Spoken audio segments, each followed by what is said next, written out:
নমস্কার। নমস্কার, আমি দুলাল মজুমদার বলছি।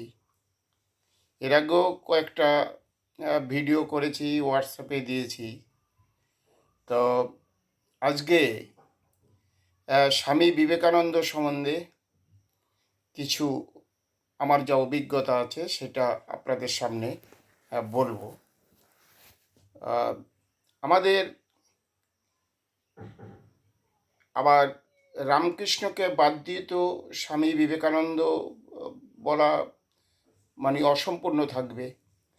তবুও রামকৃষ্ণ ঠাকুর যা বলেছিলেন, সবচেয়ে যে কথা আমার ভালো লেগেছে, উনি বলেছিলেন যে পাহাড় ভেঙে পড়লেও সত্যিটা বলো।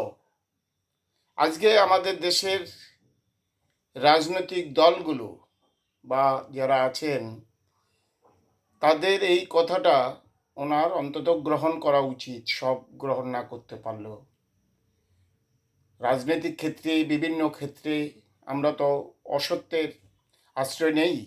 অনেকে আমাদের দেশে সংবিধানকে হাত দিয়ে শপথ নেন, বিভিন্ন স্তরের মন্ত্রী হন বা বিধায়করা, এমপিরা শপথ নেন, কিন্তু অসত্যের আশ্রয় নেন, সত্যি কথা বলেন না।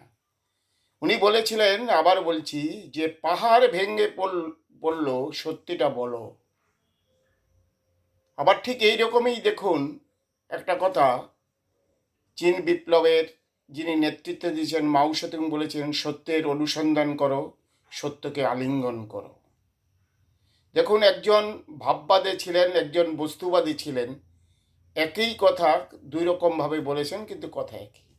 যাই হোক, যে কথাটা মূল বিষয় আলোচনা করতেছিলাম, যে স্বামী বিবেকানন্দ হিন্দু ধর্মকে সারা ভারতবর্ষ, সারা পৃথিবীতে জনপ্রিয় করেছিলেন।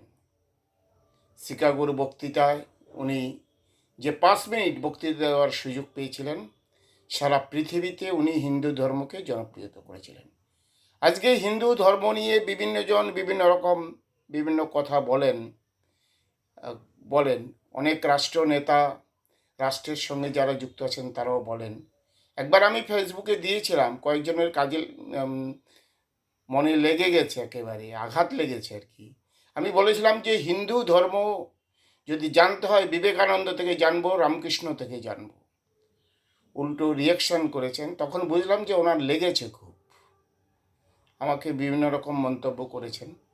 যাই হোক, আজকে আমাদের দেশে যেভাবে ধর্মকে ব্যবহার করা হয়, সেই জন্য হিন্দু ধর্মকে ব্যবহার করেন, আবার কেউ কেউ মুসলিম ধর্মকেও ব্যবহার করেন। যারা মুসলিম মৌলবাদী, তারা ক্ষমতা দখল করবার জন্য, সরকারে আসার জন্য মুসলিম ধর্মকে ব্যবহার করেন, আবার কেউ কেউ হিন্দু ধর্মকে ব্যবহার করেন। এটা আমাদের উচিত না, কারণ আসল কারণ হচ্ছে মানুষের যে মূল সমস্যা, যন্ত্রণা, তার থেকে ঘুরিয়ে দেওয়ার জন্যেই ধর্মের ভিত্তিতে এইভাবে হচ্ছে ভাগ করেন।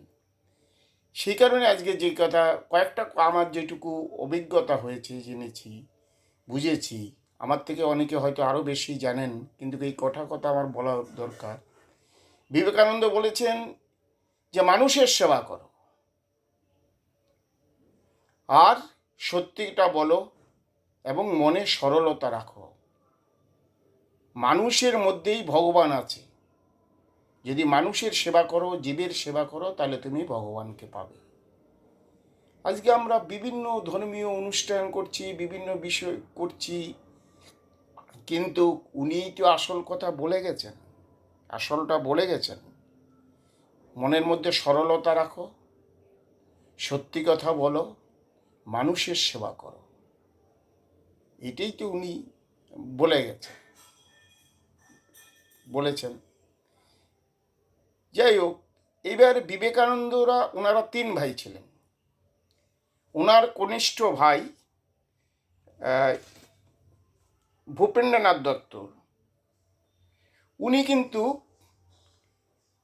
আবার অন্যরকম ছিলেন। 1880 সালে উনি জন্মগ্রহণ করেন। উনি আবার কমিউনিস্ট ধর্মী মতাবলম্বী দেশ ছিলেন। উনি দেশকে স্বাধীন করবার জন্য উনি পৃথিবীর বিভিন্ন দেশে ঘুরেছেন, যেমন সোভিয়েতে গেছেন, সোভিয়েত রাশিয়া গেছেন, আমেরিকা গেছেন, জার্মানি গেছেন, বিভিন্ন দেশ ঘুরে অভিজ্ঞতা নিয়ে উনি আবার ভারতবর্ষে এসেছেন। আমাদের ভারতবর্ষের ছাত্র যুব কৃষকদের আন্দোলনের নেতৃত্ব দেওয়া বা বক্তৃতা দেওয়া বা করা ভূপেন্দ্রনাথ দত্তও করেছিলেন।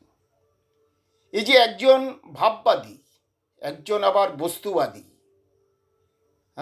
ছিলেন, সেই কারণে এবং স্বামীজিকে নিয়ে যেমন ওনার মায়ের বা সংসারের বিভিন্ন আর্থিক বা বিভিন্ন বিষয় নিয়ে ভোগ করতে হয়েছে, আবার ভূপেন্দ্রনাথ দত্তকে নিয়েও ভোগ করতে হয়েছে। ব্রিটিশদের বিভিন্ন আক্রমণের মুখোমুখি হতে হয়েছে বা করতে হয়েছে। সেই ভূপেন্দ্রনাথ দত্ত কিন্তু যে বলার সময় বলেছিলাম, উনিও দেশের স্বাধীনতার জন্য বিভিন্ন স্বাধীনতা সংগ্রামীকে অনুপ্রাণিত করেছেন। সেই সময় যারা স্বাধীনতা সংগ্রামী ধরা পড়তেন, তারা হয়তো তাদের পকেটে বিবেকানন্দের ছবি পেতেন। আর অনেকে যারা বিপ্লবী, তারা ভূপেন্দ্রনাথ দত্তের কাছে ক্লাস করতেন, যেতেন, জানতেন। আবার উনি সোভিয়েত রাশিয়ায় গিয়েছিলেন। সোভিয়েত রাশিয়া থেকে লেনিন, কমরেড লেনিন যে ভারতবর্ষের স্বাধীনতা, ব্রিটিশদের বিরুদ্ধে যে চিঠি দিয়েছেন, সেই চিঠি নিয়ে উনি আলোচনা করা, সেই চিঠি নিয়ে আলোচনা করে বলা ছাত্র যুবকদের, কৃষকদের, সেই কাজ উনি করেছেন। আজকে আমি বলার সময় প্রথমেই বলেছি, কেউ কেউ আবার বিবেকানন্দকে ওদের রাজনৈতিক দলের সদস্য করে ফেলে তাকে ব্যবহার করবার চেষ্টা করেন। কিন্তু উনি আসল যে চেয়েছিলেন, মানুষের সেবা করো, মানুষের মধ্যেই ভগবান আছে, জীবের সেবা করো, আর মনে সরলতা রাখো, এটাই উনি বলেছিলেন। এবং ওনারা তিন ভাই ছিলেন। বিশেষ করে উল্লেখ করা যায়, বিবেকানন্দ তো করেননি, বাকি যে দুই ভাই তারও কোনো বিয়ে করেননি বা সংসার জীবনযাত্রায় ঢুকেননি। ওনারা এইভাবে তিন ভাই বিভিন্নভাবে